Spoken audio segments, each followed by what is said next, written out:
Good morning friends.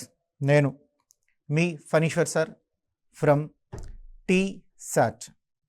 My dear friends, ఈరోజు మనం ఈ ఎపిసోడ్లో ఎకానమీలోనే అత్యంత ముఖ్యమైనటువంటి టాపిక్, అత్యంత అనలిటికల్గా ఉండేటువంటి టాపిక్, అనలైజ్ చేసుకోవాల్సినటువంటి టాపిక్ చదువుతున్నాం. దీని నుంచి మనకు ప్రశ్నలు కూడా ఎక్కువగా వస్తాయి. ఆ టాపిక్ ఏంటయ్యా అంటే ప్రభుత్వ విత్తము అంటున్నారు. దీన్ని పబ్లిక్ ఫైనాన్స్ అంటున్నారు. అదే మనం సాధారణంగా పన్నుల వ్యవస్థ అంటాం కదా, ఆ పన్నుల వ్యవస్థకు సంబంధించినటువంటి అంశాలు ఇందులో ఉంటాయి. అసలు what is the meaning of the public finance? ప్రభుత్వ విత్తము అనగానేంటి? మరి ఇక్కడ చూసినట్లయితే ప్రభుత్వం వివిధ ఆదాయ మార్గాలను, అంటే ప్రభుత్వం యొక్క వివిధ ఆదాయ మార్గాల ద్వారా రాబడిని, నిధులను వివిధ ప్రజా సంక్షేమ కార్యక్రమాల కొరకు ఖర్చుల నిమిత్తం వాడేటువంటి విధానాన్ని తెలియజేయడమే ప్రభుత్వ విత్తము అంటున్నారు. ప్రభుత్వ విత్తంలో ఏముంటుందయ్యా అంటే ప్రభుత్వం వివిధ ఆదాయ మార్గాల ద్వారా, అంటే ప్రభుత్వానికి సంక్రమించినటువంటి వివిధ ఆదాయాల మార్గం ద్వారా వచ్చినటువంటి రాబడిని, అదేవిధంగా ప్రభుత్వం యొక్క నిధులను వివిధ ప్రజా సంక్షేమ కార్యక్రమాల కొరకు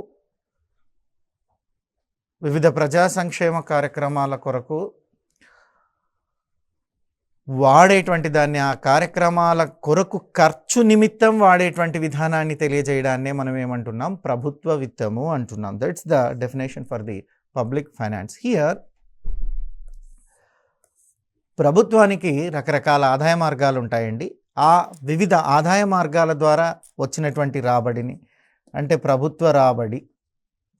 సో ప్రభుత్వానికి వివిధ ఆదాయ మార్గాలు ఉంటాయి. ఆ ఆదాయ మార్గాల ద్వారా వచ్చినటువంటి ప్రభుత్వ రాబడిని, ప్రభుత్వ నిధులను, రాబడి నుంచి నిధులే వస్తాయి కదా, ప్రభుత్వ నిధులను వివిధ ప్రజా సంక్షేమ కార్యక్రమాల కొరకు ఖర్చు నిమిత్తం వాడితే, అంటే వీటిని, ప్రభుత్వం యొక్క రాబడిని, ప్రభుత్వం యొక్క నిధులను వివిధ సంక్షేమ కార్యక్రమాల కొరకు ఎందుకు వాడాలంట? వివిధ సంక్షేమ కార్యక్రమాల కొరకు.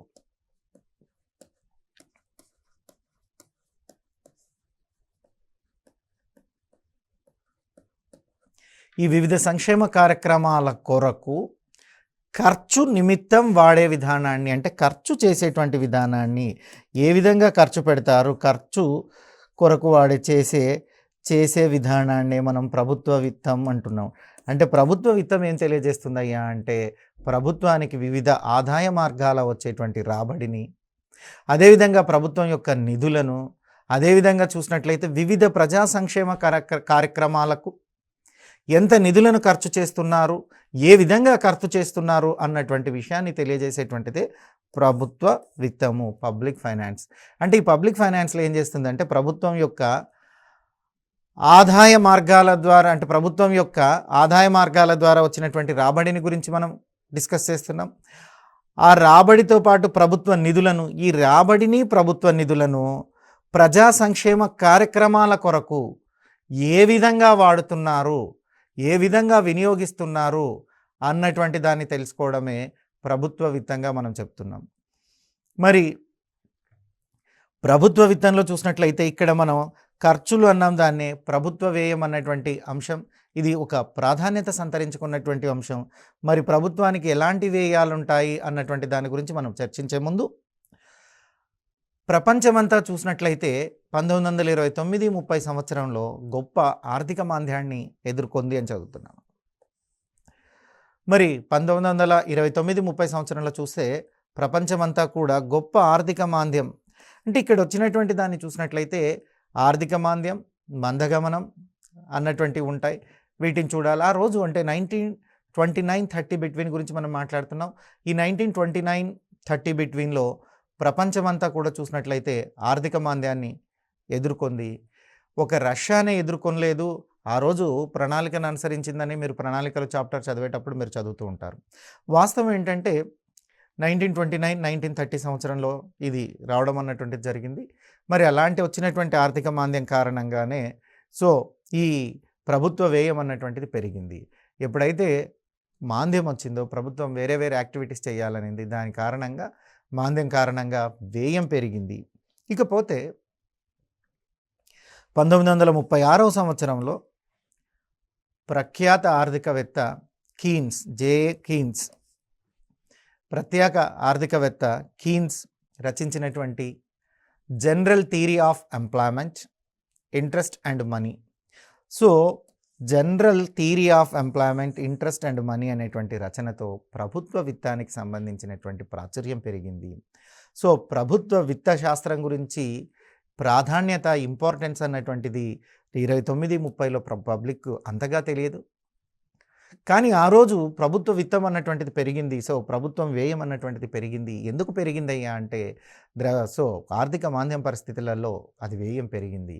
మరి 1936వ సంవత్సరంలో కీన్స్ అన్నటువంటి వారు రచించేంత వరకు, కీన్స్ అన్నటువంటి రచన చేసేంత వరకు, జేఎం కీన్స్ అంటున్నాం మనం, వీరు రచన చేసేంత వరకు కూడా అంత ప్రాచుర్యంలోకి రానటువంటి ప్రభుత్వ విత్తము వీరి రచన అయినటువంటి the general theory of employment, interest and money అనేటువంటి రచనతో ప్రభుత్వ విత్తశాస్త్రం అనేటువంటి రచనతో ప్రభుత్వ విత్తశాస్త్రం ఎంతో ప్రాధాన్యతను సంతరించుకుంది. ఇది ఎంతో ప్రాధాన్యతను సంతరించుకుంది. ఏంటయ్యా అంటే ప్రభుత్వ విత్తశాస్త్రము ఎప్పటి నుంచి ప్రభుత్వ విత్తశాస్త్రము ప్రాధాన్యతను సంతరించుకుంది అయ్యా అంటే 1936వ సంవత్సరంలో జేఎం కీన్స్ అనేటువంటి వారి రచనతో. జేఏ కీన్స్ ఏం రచించాడు విత్తశాస్త్రానికి సంబంధించి అంటే the general theory of employment, interest and money, the general theory of employment, interest and money అన్నటువంటి దానితో వారు దీన్ని యొక్క ఇంపార్టెన్స్ని, ప్రాధాన్యతను పబ్లిక్కి తెలియజేయడం అన్నటువంటిది జరిగింది.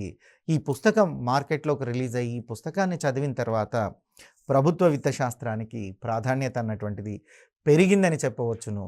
ఇక మన బడ్జెట్ విషయానికి వస్తే 2000 ఇక్కడ అభ్యర్థులు కొంత గమనించుకోవాలి. ఇప్పుడు 2022-23 బడ్జెట్ ప్రకారం చూసినట్లయితే రెవెన్యూ రాబడులు ఎక్కువగా ఉన్నాయి. ఈ రెవెన్యూ రాబడి అంటే ఏంటి, వీటన్నిటిని కూడా మనం ఈ శాస్త్రంలోనే చదువుతాం, ఈ టాపిక్లోనే చదువుతాం. రెవెన్యూ రాబడుల్లో కూడా చూసినట్లయితే పన్ను రాబడులు ఎక్కువగా. రెవెన్యూ రాబడి అంటే ఏంటి, రెవెన్యూ రాబడి అంటే ఏంటి అన్నటువంటి దాన్ని మనం చూడాలి. రెవెన్యూ రాబడి అన్నటువంటి దాన్ని మనం చూసినప్పుడు ఈ రెవెన్యూ రాబడిలో ఏముంటాయి అంటే పన్ను రాబడులు ఉంటాయి, పన్ను రాబడులు.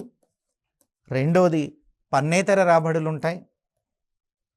మూడోది ప్రభుత్వ సహాయ నిధులు ఉంటాయి. వీటినన్నింటినీ కలిపే మనం సింపుల్గా ఏం చెప్తున్నామయ్యా అంటే రెవెన్యూ రాబడులు అని చెప్తున్నాము. రెవెన్యూ రాబడుల్లో పన్ను రాబడి ఉంటుంది, పన్నేతర రాబడి ఉంటుంది, కేంద్ర ప్రభుత్వం అందించేటువంటి సహాయకం అంటే సహాయ నిధులు, గ్రాంటింగ్ ఎయిడ్స్ కూడా ఉంటాయి. Tax revenue, non tax revenue, granting AIDS, ఈ మూడిటి కలయిక వల్లనే రెవెన్యూ రాబడులు అంటున్నాం. మరి ఈ రెవెన్యూ రాబడుల్లో కూడా చూస్తే ఏది ఎక్కువగా ఉందయ్యా అంటే పన్ను రాబడి ఎక్కువగా ఉంది. హైయెస్ట్ ఇన్కమ్ ఫ్రమ్ ట్యాక్సెస్ అంటున్నారు. పన్ను రాబడి అధికంగా ఉంటుంది. దీన్ని మనం అంటే ఎక్కడైనా కానీ రెవెన్యూ రాబడి, revenue income means it's the combination of the tax revenue, non tax revenue and granting AIDS. This మూడు కాంబినేషన్ ఆఫ్ దిస్ 3 థింగ్స్, ఈ మూడిటి యొక్క కలయికనే మనం రెవెన్యూ రాబడులు అంటున్నాం. మరి ఈ రెవెన్యూ రాబడుల్లో కూడా చూసినట్లయితే పన్ను రాబడి అన్నటువంటిది అధికంగా ఉంటుంది, పన్ను రాబడి అన్నటువంటిది ఎక్కువగా ఉంటుంది. ఇక మూలధన రాబడుల్లో రుణాలు, అప్పుల వాటా ఎక్కువగా ఉంటుంది. మూలధన రాబడిలో చూసినట్లయితే రుణాల వాటా, అప్పుల వాటా ఎక్కువగా ఉంది. మరి 2002 బడ్జెట్ ప్రకారం ఎక్కువగా రాబడులు ఎక్కడి నుంచి వచ్చాయి? సాధారణంగా పన్నులు, రుణాలు లేదా అప్పులు, పన్నేతర రాబడులు. పన్నేతర రాబడుల్లోనే అన్నిటికన్నా తక్కువగా వస్తుంది. పన్నుల ద్వారానే రాష్ట్రానికి కావచ్చు, దేశానికి కాను అధికంగా ఆదాయం దేని ద్వారా వస్తుంది? ఏ మార్గం ద్వారా వస్తుందంటే పన్ను మార్గం ద్వారా అధిక ఆదాయం సంభవిస్తుంది. అధిక ఆదాయం ఎక్కడ వస్తుందయ్యా అంటే పన్నుల ద్వారా వస్తుంది. మరి అప్పు కూడా అంటే అప్పులు అన్నటువంటివి 2వ స్థానంలో ఉన్నాయి. పన్నేతర రాబడి అప్పుల కన్నా తక్కువగా ఉంది, పన్నేతర రాబడి అప్పుల కన్నా తక్కువగా ఉంది. పన్నేతర రాబడి కన్నా దేశంలో మనం అప్పులు ఎక్కువగా చేస్తున్నాం. ఇక scope of the public finance అంటున్నారు, ప్రభుత్వ విత్త శాస్త్రం యొక్క పరిధి. మరి ఈ స్కోప్ గురించి మనం చదివేటప్పుడు విత్తశాస్త్రం గురించి పరిధి చదివేటప్పుడు అంటే ఏ మాత్రాన్ని విత్తశాస్త్రం అంటారు, ఈ పరిధి అన్నటువంటిది వెరీ వెరీ ఇంపార్టెంట్. అంటే ఇందులో పన్ను శాస్త్రానికి సంబంధించి, ప్రభుత్వ విత్తశాస్త్రానికి సంబంధించి ఆ స్కోప్ ఏదైతే ఉంది, ఎక్కడి వరకు ఉంది, దాని పరిధి అన్నటువంటి దాన్ని మనం ఇప్పుడు చూస్తున్నాం. ఈ పరిధిలో భాగంగానే ప్రభుత్వ రాబడులను చదువుతున్నాం, పబ్లిక్ రెవెన్యూ, అదేవిధంగా పబ్లిక్ ఎక్స్పెండిచర్, ప్రభుత్వ వ్యయాలను కూడా చదువుతాం. ఆ తర్వాత చూసినట్లయితే పబ్లిక్ డిబెట్, ప్రభుత్వ రుణాన్ని కూడా మనం చదువుతాం. వీటితో పాటు ఆర్థిక పరమైనటువంటి నిర్వహణ అంటున్నారు, అంటే financial management. This financial management also part of the public finance. అంటే ఈ 4 కూడా పన్నుల యొక్క పరిధిని, ప్రభుత్వ విత్తశాస్త్రం యొక్క పరిధిని తెలుపుతున్నాయి. ప్రభుత్వ విత్తశాస్త్రం యొక్క పరిధిని మనం చూసినప్పుడు ప్రభుత్వ రాబడిలో ఉంది, ప్రభుత్వ వ్యయము ఉంది, ప్రభుత్వ రుణము ఉంది. అదేవిధంగా చూసినట్లయితే ఆర్థికపరమైనటువంటి నిర్వహణ, ఫైనాన్షియల్ మేనేజ్మెంట్ అన్నటువంటిది కూడా ఇందులోనే ఉందన్నటువంటిది మనం చూస్తున్నాం. ఇక ఒక్కొక్క అంశాన్ని చూద్దాం. అసలు ప్రభుత్వ రాబడికి మార్గాలు ఏంటి, ప్రభుత్వానికి ఆదాయం ఎలా వస్తుంది? ఈ ప్రభుత్వ రాబడి అంటే ఏంటంటే ప్రభుత్వానికి ఆదాయం ఏ విధంగా వస్తుంది? మరి ప్రభుత్వానికి ఆదాయం సాధారణంగా పన్నుల ద్వారా, పన్నేతరల ద్వారా, సహాయక నిధుల ద్వారా వస్తుంది. అంటే పన్ను రాబడి, పన్నేతర రాబడి అంటున్నాం. దాని తర్వాత చూసినట్లయితే సహాయక నిధులను కూడా మనం రాబడులుగానే చెప్తాం, రెవెన్యూలో పార్ట్గానే. అయితే పన్ను రాబడి అంటే ఏంటి, పన్నేతర రాబడి అంటే ఏంటి చదువుకోవాలా. చాలా మటుకు కాంపిటేటివ్ ప్రిపేర్ అయ్యేటువంటి వాళ్ళల్లో ఎక్కువ మంది కూడా ఈ చాప్టర్ని కొంచెం నెగ్లెక్ట్ చేయడం అన్నటువంటిది జరుగుతుంది. కొంచెం అప్లికేషన్ ఓరియంటెడ్, కరెంట్ రిలేటెడ్ ఉంటుంది కాబట్టి కొంతమంది దీన్ని స్కిప్ చేయడం అన్నటువంటిది జరుగుతుంది. కానీ మార్కులు ఎక్కువగా రావడానికి ఈ చాప్టర్ చాలా స్కోప్ చేస్తుంది. తర్వాత ప్రభుత్వ పరిధిని అర్థం చేసుకోవడానికి, ప్రభుత్వం యొక్క రాబడులను అర్థం చేసుకోవడానికి చాలా ఉపయోగపడుతుంది. ఇప్పుడు పన్ను రాబడి అంటే పన్నుల ద్వారా దేశానికి కానీ రాష్ట్రానికి కానీ ఏ విధంగా ఆదాయం వస్తుందో చూద్దాం. సో పన్నుల ద్వారా దేశానికి కానీ రాష్ట్రానికి కానీ ఏ విధంగా ఆదాయం వస్తుందో చూద్దాం. పన్ను రాబడి అంటే ఏంటంటే పన్ను ద్వారా వచ్చేటువంటి రాబడి. సో పన్ను రాబడి అంటే ఏంటంటే పన్నుల ద్వారా వచ్చు ఆదాయము. అంటే పన్నుల ద్వారా ప్రభుత్వానికి ఎంత వస్తుంది? మరి ప్రభుత్వం చూసినట్లయితే వివిధ రకాలైనటువంటి పన్నులను విధిస్తుంది. ఈ వివిధ రకాలైనటువంటి పన్నులను ప్రజలు ఖచ్చితంగా కట్టాల. పన్ను అన్నటువంటిది నిర్బంధ చెల్లింపు. పన్నును తప్పించుకోవడానికి ఎలాంటి వీలు లేదు, ఎలాంటి అవకాశము లేదు. కాబట్టి ప్రభుత్వానికి వివిధ రకాలైనటువంటి పన్నులు విధించడం ద్వారా వచ్చేటువంటి ఆదాయాన్నే పన్ను రాబడి అంటున్నారు. So income from taxes, that is the taxable income, పన్ను రాబడి అంటున్నారు. ఇక పన్నేతర రాబడి విషయానికి వస్తే ఫీజుల ద్వారా డెవలప్మెంటల్ ట్యాక్సెస్ అంటారు. ఉదాహరణకు టోలు ట్యాక్స్. ఇక్కడ అభివృద్ధి పన్ను అంటే ఏంటంటే ఎక్కడైనా మనం ఒక మార్గం గుండా పోతూ ఉన్నప్పుడు ఆ రోడ్డు ఒడిదుడుకులుగానో గుంతలు గుంతలుగానో ఉంది అనుకుందాం. సో ఇక్కడ చూసినప్పుడు ఈ ఒడిదుడుకులుగా ఉండేటప్పుడు చూసినట్లయితే ఈ ఒడిదుడుకులుగా వచ్చేటువంటి ఒడిదుడుకులుగా ఉండేటప్పుడు మనం అబ్జర్వ్ చేసినట్లయితే దాన్ని సరిచేయడానికి ఏదైతే మార్గాలు ఉన్నాయో ఆ మార్గాలనే మనం ఏం చేస్తున్నాం, అభివృద్ధి పన్నులు. సో అభివృద్ధి అన్నటువంటి దాన్ని చూస్తున్నామంటే అభివృద్ధి కొరకు పన్ను చెల్లించాల్సి ఉంటుంది. ఫర్ ఎగ్జాంపుల్ ఒక రోడ్ అనుకుందాం. ఈ రోడ్లో ఎక్కడో కొంచెం ఇబ్బందికరంగా ఉంది. ఒక ప్రైవేటు వాళ్లకు దాన్ని ఇచ్చేసి ఆ రోడ్డును బాగా అంటే రీకన్స్ట్రక్టెడ్ చేసి ఆ ఇబ్బంది ఏదైతే ఉందో ఆ గుంతలు ఉండేదంతా చేసి నీట్గా కన్స్ట్రక్ట్ చేశారనుకుందాం. ఇలా చేసినప్పుడు టోల్ ప్లాజా అంటున్నారు మనం. ఈ రోడ్డు మీద అంటే సదరు ప్రైవేట్ వ్యక్తులు రోడ్డు తయారు చేయడం వల్ల, అంటే రోడ్డును అభివృద్ధి చేయడం వల్ల అభివృద్ధి చేసినందుకు గాను పన్ను కలెక్ట్ చేసుకుంటున్నారు. అంటే ఈ రోడ్డును బాగు చేయడం కొరకు అయినటువంటి ఖర్చు ఉంది కాబట్టి దాన్నే మనం ఏమంటున్నాం, డెవలప్మెంటల్ ట్యాక్స్ అంటున్నారు. అంటే అభివృద్ధి చేసినందుకు విధించేటువంటి పన్నులు కూడా పన్నేతర ఆదాయం కిందికే వస్తాయి. అది అందరి మీద పడేటువంటి పన్ను కాదు. సాధారణంగా పన్ను అంటే ప్రతి ఒక్కరు కూడా భరించాలి. కానీ ఇక్కడ ఈ డెవలప్మెంట్ ట్యాక్స్ పర్టికులర్గా టోల్ ట్యాక్స్ విషయానికొస్తే ఎవరైతే దాన్ని వాడుకుంటున్నారో ఆ వర్గం మాత్రమే పన్ను చెల్లించాలి. అంటే అభివృద్ధి ఫలాలను ఎవరైతే అనుభవిస్తున్నారో ఆ వర్గం వారే పన్ను చెల్లించాల్సినటువంటి పరిస్థితి. అది డెవలప్మెంటల్ ట్యాక్స్. ఉదాహరణకు టోల్ ట్యాక్స్ ఎవరైతే ఆ రోడ్డును ఉపయోగించుకుంటున్నారో వారు మాత్రమే టోల్ ట్యాక్స్ పే చేస్తారు. మిగతా వాళ్ళు టోల్ ట్యాక్స్ పే చేయాల్సినటువంటి అవసరం లేదు. ఎవరైతే దాన్ని వినియోగించుకుంటున్నారో వారే టోల్ ట్యాక్స్ అన్నటువంటి దాన్ని చేయడం అన్నటువంటిది జరుగుతుంది. ఇది టోల్ ట్యాక్స్. ఇక దీని తర్వాత మనం చూసినట్లయితే 2 రకాలైనటువంటి దాన్ని తీసుకున్నాం. మూడోది ఏంటయ్యా అంటే స్పెషల్ ఛార్జెస్ అంటారు. మూడోది ఏంటయ్యా అంటే స్పెషల్ ఛార్జెస్ అంటున్నారు. ఈ స్పెషల్ ఛార్జెస్ ఏంటంటే ప్రత్యేక విధింపులు. ఈ స్పెషల్ ఛార్జెస్ని ప్రత్యేక అవసరాల కొరకు ప్రత్యేక సందర్భాలలో విధిస్తారు. వీటన్నిటి గురించి నేను ఈ 4 గురించి మీకు క్లియర్గా ఎక్స్ప్లెయిన్ చేస్తాను వన్ బై వన్. ముందు ఎన్ని ఉన్నాయో తెలుసుకుందాం. తెలుసుకున్నాక అవి ఏ విధంగా ఉన్నాయంటున్నాం. తర్వాత ఎస్టేట్ సుంకము, ఎస్టేట్ డ్యూటీ అన్నటువంటి పన్నులు కూడా ఉన్నాయి. మరి ఫీజులు అంటే ఏంటి, ప్రభుత్వ పన్నులు అంటే ఏంటి, ప్రత్యేకంగా విధింపులు ఏంటి, స్పెషల్ చార్జెస్ ఏంటి, ఎస్టేట్స్ ఏంటి, వన్ బై వన్ మనం వీటి గురించి తెలుసుకుందాం. సో ఇవి కాక నాన్ ట్యాక్సబుల్ రెవెన్యూనే మాట్లాడుతున్నాం. ఇవన్నీ కూడా పన్నేతర ఆదాయాల గురించి మాట్లాడుతున్నాం. ప్రభుత్వ రంగ స్థలాల నుంచి వచ్చేటువంటి లాభాలు. For example government Navaratnalu, so mini రత్నాలు, మహారత్నాలు అన్నటువంటివి ప్రభుత్వ రంగ సంస్థలను ఏర్పాటు చేసింది. మరి ఈ ప్రభుత్వ రంగ సంస్థల నుంచి వచ్చేటువంటి లాభాలను మనం చూసినట్లయితే ఇవి కూడా పన్నుల ద్వారా రావు, కానీ దేశానికి వచ్చేటువంటి ఆదాయ మార్గాలే. ఏంటి? ప్రభుత్వ రంగ సంస్థలు. ఫర్ ఎగ్జాంపుల్ నవరత్నాలు కావచ్చు, మినీ రత్నాలు కావచ్చు, మహారత్నాలు కావచ్చు. మహారత్న, నవరత్న, మినీ రత్న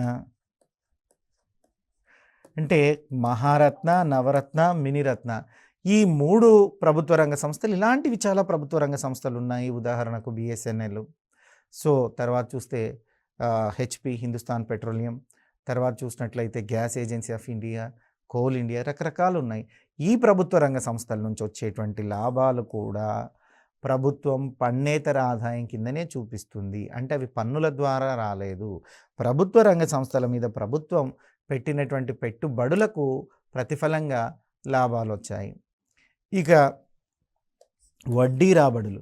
మన దేశం మనకన్నా చిన్న దేశాలకు ఏదైనా వడ్డీకి ఇస్తే వారు చెల్లించేటువంటి వడ్డీ వల్ల వడ్డీ రాబడులు ఇవి కూడా పన్నులో భాగం కాదు, పన్నేతర రాబడి కాదు.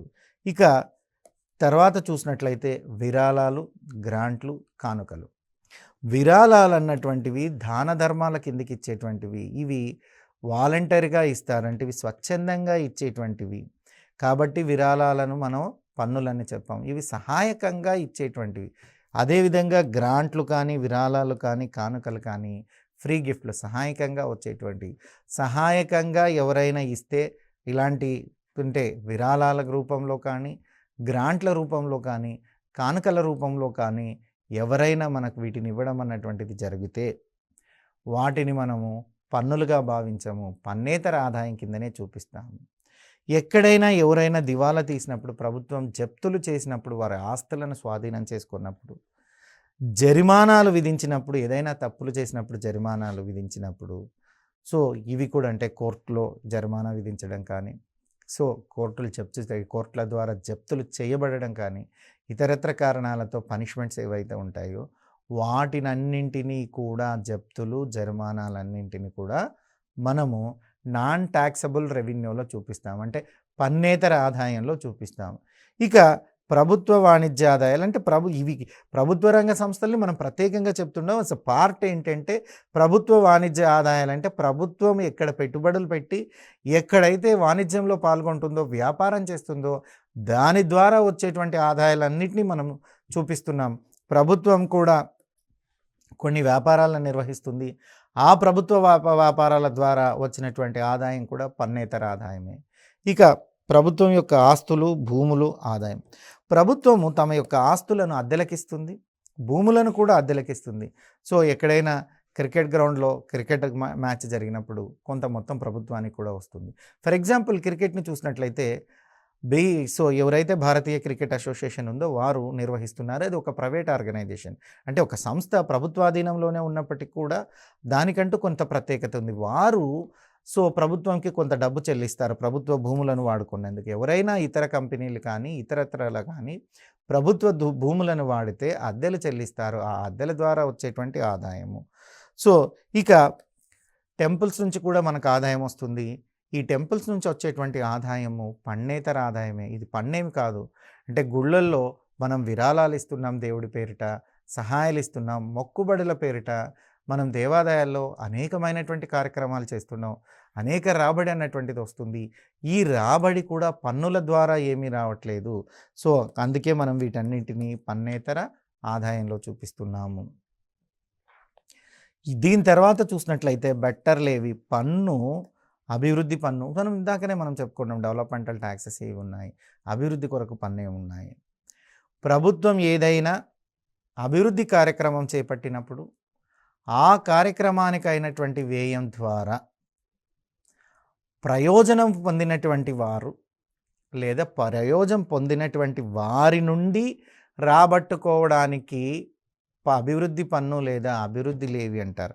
వారి నుంచి రాబట్టండి. యాక్చువల్గా ఏంటంటే సింపుల్గా ఒక ముక్కలో చెప్పాలంటే ప్రభుత్వం ఏదైనా ఒక కార్యక్రమం చేపట్టినప్పుడు ఆ కార్యక్రమం ద్వారా ఎవరైతే బెనిఫిషియర్స్ ఉన్నారో, లబ్ధిదారులు ఉన్నారో వారి నుంచి, అంటే ప్రయోజనం పొందేటువంటి వారి నుంచి వసూలు చేసేటువంటి పన్నే అభివృద్ధి పన్ను అంటున్నారండి. అభివృద్ధి పన్ను ఎవరి ద్వారా వసూలు చేయబడుతుందంటే ఆ అభివృద్ధి ఫలితాలను ఎవరైతే అనుభవిస్తున్నారో ఆ అభివృద్ధి కార్యక్రమాల నుంచి ప్రయోజనం పొందినటువంటి వారిని, ఆ వ్యయం నుంచి ప్రయోజనం పొందినటువంటి వారి దగ్గర నుంచి వసూలు చేసేటువంటి పన్ను అని చెప్తున్నారు. ఓకే, ఎస్టేట్స్ అంటే ఏంటంటే ఎస్టేట్స్ అంటే వారసులు లేనటువంటి వారి యొక్క ఆస్తులను ప్రభుత్వం స్వాధీనం చేసుకుంటుంది. దాన్నే ఎస్టేట్స్ అంటారు. అంటే ఎవరికైతే వారసులు లేకుండా ఉంటారో వారి యొక్క ఆస్తులను ప్రభుత్వం స్వాధీనం చేసుకోవడం అన్నటువంటిది జరుగుతుంది. ఇక నెక్స్ట్ చూసినట్లయితే special assessment. This is very very important. ప్రత్యేకంగా కొన్ని కారణాల చేత పన్ను విధింపబడుతుంది. ప్రత్యేక విధింపులు అంటున్నారు.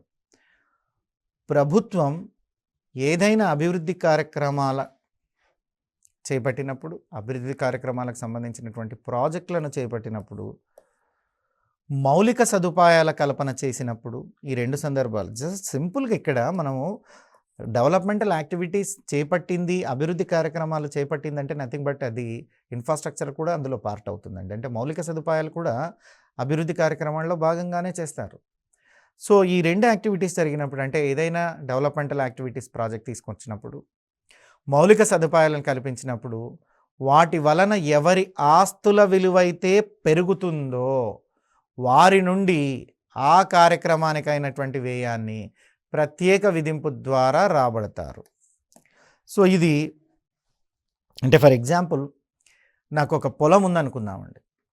నా పొలం దగ్గర ఒక హైవే కన్స్ట్రక్ట్ చేయడమో, ఒక రోడ్డు కన్స్ట్రక్ట్ చేయడమో, ఏదో ఒకటి బ్రిడ్జ్ కన్స్ట్రక్ట్ చేయడమో జరిగింది అనుకుందాం. అంటే ఒక ఇన్ఫ్రాస్ట్రక్చర్ లేదా ఒక ఫ్యాక్టరీ ఎస్టాబ్లిష్ చేయడమో, ఒక డెవలప్మెంటల్ యాక్టివిటీస్ ఏదో నా పొలం దగ్గర జరిగింది. దానివల్ల నాకు నా పొలానికి డిమాండ్ పెరిగింది. నా పొలానికి ఏదైతే డిమాండ్ పెరిగిందంటే ఆ అభివృద్ధి కార్యక్రమాలకు సంబంధించినటువంటి ఫలాలు అనుభవించడం ద్వారా నా యొక్క ఆస్తుల విలువ పెరుగుతుంది. కాబట్టి నా మీద విధించేటువంటి పన్ను దాన్నే ప్రత్యేక విధింపు అంటారు. మళ్ళీ ఒకసారి గుర్తుపెట్టుకోండి, ప్రత్యేక విధింపు అందరి మీద విధించరు. ప్రభుత్వం చేసేటువంటి అభివృద్ధి ప్రాజెక్టుల వల్ల, అదేవిధంగా ప్రభుత్వం ఏర్పాటు చేసే మౌలిక సదుపాయాల వల్ల ఎవరిదైనా ఆస్తి విలువ పెరిగితే ఆస్తి విలువ పెరిగినటువంటి వారి దగ్గర నుంచి ఆ అభివృద్ధి కార్యక్రమానికి అయినటువంటి వ్యయాన్ని ప్రత్యేక విధింపు ద్వారా రాబట్టుకుంటారు. అంటే ఎవరి అయితే లబ్ధిదారుడు ఉన్నారో, ఎవరైతే బెనిఫిషియర్ ఉన్నారో, ఆ బెనిఫిషియర్ దగ్గర నుంచి కలెక్ట్ చేసేటువంటి ట్యాక్స్‌నే స్పెషల్ అసెస్మెంట్ ట్యాక్స్ అంటారు. అంటే ప్రభుత్వ ప్రత్యేక విధింపు. ఇది సాధారణంగా స్థిరాస్తుల పైననే విధించడం జరుగుతుంది. ఇది సాధారణంగా స్థిరాస్తుల వలనే జరుగుతుంది. ఇక తర్వాత మనం గమనించినట్లయితే క్విడ్ ప్రో క్విడ్ అనేటువంటిది ఒక సిస్టమ్. ఇచ్చిపుచ్చుకునేటువంటి దానికి సంబంధించిన దాన్ని అంటున్నారండి. క్విడ్ ప్రో క్విడ్ అనగా ఇచ్చిపుచ్చుకునేటువంటి సంబంధం. ఎలా ఇచ్చిపుచ్చుకుంటారు? ఈ ఇచ్చిపుచ్చుకునేటువంటి సంబంధం ఏంటి? పన్నుల విషయంలో ఈ విధానం అన్నటువంటిది నియమం అన్నది వర్తించదు. ఎందుకంటే పన్నులు నిర్బంధ చెల్లింపు. పన్ను విధించిన వ్యక్తి ఖచ్చితంగా చెల్లించి తీరాల్సిందే. పన్నుల విషయంలో ఈ నియమము వర్తించదు. ఇక ఫీజుల విషయంలో చూసినట్లయితే ఈ నియమం వర్తిస్తుంది. ఫీజులకు మాత్రమే ఈ నియమం వర్తిస్తుంది, కానీ పన్నుల విషయంలో ఈ నియమం అన్నటువంటిది వర్తించదు. క్విడ్ ప్రో క్విడ్ అన్నటువంటి పదం లాటిన్ అనేటువంటి భాషలో నుంచి వచ్చింది. ఏ భాషలో నుంచి వచ్చిందయ్యా అంటే లాటిన్ భాషలో. దీనికి అర్థం ఏంటంటే ఇచ్చిపుచ్చుకోవడం.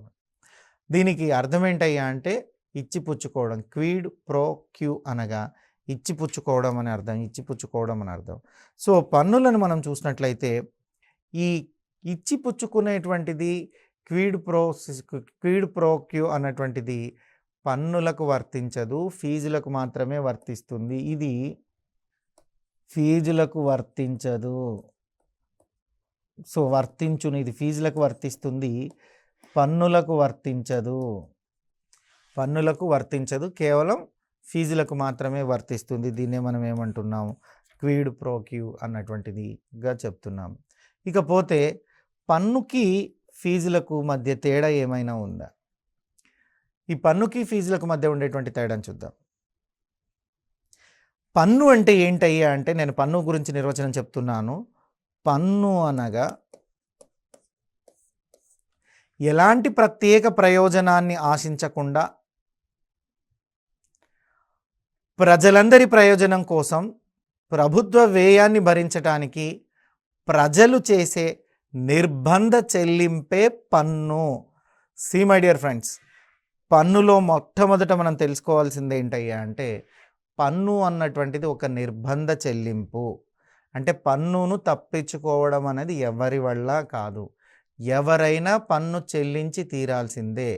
ఖచ్చితంగా ఎవరి మీదైతే పన్ను విధిస్తారో వారు ఖచ్చితంగా పన్నును చెల్లించి తీరాల్సిందే. ఇది ఒక నిర్బంధ చెల్లింపు. నిర్బంధ చెల్లింపు. అయితే ఎవరి మీద వేస్తారు? ఎలాంటి ప్రయోజనాన్ని ఆశించకుండా ప్రజలందరి ప్రయోజనం కోసం ప్రభుత్వం చేసేటువంటి వ్యయాన్ని, అంటే మనందరి కోసం ప్రభుత్వము ఒక ఇన్ఫ్రాస్ట్రక్చర్ ప్రొవైడ్ చేయాలన్నా, ఒక బిల్డింగ్ కట్టాలన్నా, ఒక ఫెసిలిటీ ఇవ్వాలన్నా ప్రభుత్వానికి కొంత ఖర్చు అవుతుంది. ఇది ఏ వ్యక్తి కోసమో ప్రత్యేకంగా ప్రయోజనాన్ని ఆశించి చేసింది కాదు, ప్రజలందరి ప్రయోజనాన్ని ఆశించి చేసింది. కాబట్టి ప్రజలందరి ప్రయోజనం కోసం ప్రభుత్వం వ్యయం చేస్తుంది. కాబట్టి ప్రజలందరూ ఆ వ్యయాన్ని నిర్బంధంగా నిర్బంధంగా చెల్లించాలి. అలా చెల్లించినటువంటి దాన్నే పన్ను అంటున్నాం. అంటే ప్రజలందరి సంక్షేమం కొరకు ప్రభుత్వం చేయు వ్యయాన్ని ప్రజల దగ్గర నుంచే రాబట్టడమే పన్ను అంటున్నారు. ఈ పన్ను అన్నటువంటి దాన్ని ఆప్షన్ మార్చుకోవడానికి వీల్లేదండి. నిర్బంధ చెల్లింపు అంటే నిర్బంధంగా చెల్లించి తీరాల్సిందే. పన్ను అన్నటువంటిది ఏ ఒక్క వ్యక్తి యొక్క ప్రయోజనం కోసమో ప్రత్యేక ప్రయోజనం ఆశించి ఇవి ఇవ్వరండి పన్నుని. ఇది ఏ వ్యక్తి యొక్క ప్రయోజనాన్ని ఆశించి విధించబడేటువంటిది కాదు. ప్రజలందరి ప్రయోజనం కోసము ప్రభుత్వ వ్యయాన్ని భరించాలి. ప్రజలందరి కోసము, ప్రజలందరి బాగు కోసము, ప్రజలందరి అభివృద్ధి కొరకు ప్రభుత్వం వ్యయం చేస్తుంది. ఆ వ్యయాన్ని మళ్ళీ తిరిగి ప్రజలందరూ భరించాలి అంటే ప్రజలందరూ ఆ వ్యయంలో భాగం పంచుకోవాలి. తిరిగి చెల్లించాలి అంటే నిర్బంధ చెల్లింపు అంటే ఖచ్చితంగా చెల్లించి తీరాల్సిందే. అది పన్ను అంటే ప్రజల అభివృద్ధి కొరకు ప్రభుత్వం చేసిన ఖర్చులో చేసినటువంటి ఖర్చును ప్రజలందరూ పంచుకోవడము, లేదా ఖర్చును వ్యయాన్ని భరించడానికి ప్రజల మీద నిర్బంధ చెల్లింపు, ఖర్చును భరించడానికి ప్రజలందరి మీద విధించేదే పన్ను. ప్రజలందరి మీద వర్తిస్తుందండి. ఏ ఒక్క ప్రయోజనం ఈ ప్రభుత్వం యొక్క అభివృద్ధి అనేటువంటిది ఏ ఒక్కరి ప్రయోజనం కొరకో, ఏ ఒక్క ప్రాంతమో, ఏ ఒక్క వ్యక్తో, ఏ ఒక్క వ్యవస్థ మీకు ఆశించి కాదండి. వ్యవస్థ యొక్క ప్రయోజనం ఆశించి కాదు. దేశంలో నివసించేటువంటి ప్రజల అందరి ప్రయోజనాల కొరకు ప్రభుత్వం వ్యయం చేస్తుంది. ఆ వ్యయాన్ని నిర్బంధంగా తిరిగి ప్రజలు చెల్లించడమే పన్ను అనబడుతుంది. సో ప్రత్యేక ప్రయోజనాన్ని ఆశించడం అన్నటువంటిది ఇక్కడ జరగదండి. సో మనం చూసినట్లయితే ఈ పన్ను కాన్సెప్ట్ మనం చూసినట్లయితే ప్రత్యేక ప్రయోజనాన్ని ఆశించదు. సో ఈ ప్రత్యేక ప్రయోజనం అన్నటువంటిది ఏముండదు. ఇది ప్రభుత్వ సేవలు, అందరికీ ప్రభుత్వ సేవలు అన్నటువంటివి అందుబాటులో ఉంటుంది. ఏ ప్రత్యేక ప్రయోజనం అంటే సపరేట్గా బెనిఫిషియర్ అంటూ ఎవరు ఉండరండి. దీని ద్వారా ప్రజలందరూ బెనిఫిట్ అవ్వాలి. ఆ ప్రయోజనం పొందేటువంటి వారే నిర్బంధంగా చెల్లించడం అన్నటువంటిది జరుగుతుంది. అంటే ప్రత్యేక ప్రయోజనాన్ని ఆశించి ఆ ప్రయోజనం పొందేటువంటి వారు ప్రత్యేకంగా ప్రయోజనం పొందేటువంటి వారు ఎవరంటే ప్రజలందరండి. పన్ను చెల్లింపు సామర్థ్యం ఆధారంగా ఫీజును, సేవలను అందించే ప్రయోజనాన్ని బట్టి అధికంగా విధించడం జరుగుతుందండి. అంటే పన్ను చెల్లింపు సామర్థ్యాన్ని ఇప్పటి వరకు మనం చూసినట్లయితే ఈ ఎపిసోడ్కి సంబంధించినటువంటి దాన్ని చూసినట్లయితే పన్నులు ఫీజుల మధ్య తేడా ఉంది. ఈ పన్నులు ఫీజుల మధ్య తేడాన్ని మళ్ళీ మనం ఇంకొక ఎపిసోడ్లో చూద్దాం. సో ఈ ఎపిసోడ్లో మనం ఏం నేర్చుకున్నామయ్యా అంటే క్లియర్గా మనం చూసినట్లయితే విత్తశాస్త్రం యొక్క నిర్వచనం తెలుసుకున్నాం. పబ్లిక్ ఫైనాన్స్ అంటే ఏంటో తెలుసుకున్నాం. ప్రభుత్వ విత్తశాస్త్రం అనగానేమి, ప్రభుత్వ విత్తశాస్త్రం అంటే ఏంటంటే ప్రభుత్వం వివిధ ఆదాయ మార్గాల ద్వారా రాబట్టిన నిధులను వివిధ ప్రజల సంక్షేమ కార్యక్రమాల కొరకు ఖర్చు చేస్తే దానినే మనం పన్ను అంటున్నాము. సో ఇది ఈ ఎపిసోడ్లో నేర్చుకున్నాం. తర్వాత చూస్తే ఆర్థిక మాంద్యం ఎప్పుడొచ్చింది, కీన్స్ ఏం రచించాడు, the general theory of employment and interest. So interest and money అనేటువంటి దాన్ని చూసాం. తర్వాత బడ్జెట్లు ఎక్కువగా ఏమొస్తున్నాయంటే పన్నుల రాబడి ఎక్కువగా ఉందంటున్నాం. మరి 2022-23 బడ్జెట్ ప్రకారం చూసినట్లయితే పన్నులు, రుణాలు, పన్నేతర రాబడులు ఎక్కువగా ఉన్నాయి. మరి ప్రభుత్వ విత్తశాస్త్రం యొక్క పరిధి 4 అంశాల మీద ఉంటుంది. ప్రభుత్వ రాబడి, ప్రభుత్వ వ్యయము, ప్రభుత్వ రుణము, ఆర్థికమైనటువంటి నిర్వహణ అంటున్నాం. ప్రభుత్వ రాబడులను 2 రకాలు, పన్ను రాబడి, పన్నేతర రాబడి అంటున్నాం. సో ప్రభుత్వానికి పన్నుల ద్వారా వచ్చేటువంటి రాబడిని పన్ను రాబడి అంటున్నాం. పన్నేతర రాబడి అంటే ఫీజులు, అభివృద్ధి పన్నులు, సో ప్రత్యేక విధింపులు, ఎస్టేట్లు, ప్రభుత్వ రంగ సంస్థలు, వడ్డీలు, విరాళాలు మొదలగునవన్నీ చూస్తున్నాం. ఇక అభివృద్ధి పన్ను గురించి చదివాం, ఎస్టేట్ గురించి నేర్చుకున్నాం, స్పెషల్ అసెస్మెంట్ నేర్చుకున్నాం, క్యూడ్ ప్రో క్యూ అనేటువంటి దాన్ని కూడా నేర్చుకున్నాం. ఇక పన్నుకు ఫీజుకు తేడా ఉన్నాయి. వీటిని నెక్స్ట్ ఎపిసోడ్లో మనం డిస్కస్ చేద్దాం. Thank you. మీ ఫణీశ్వర్ సార్ ఫ్రమ్ TSAT.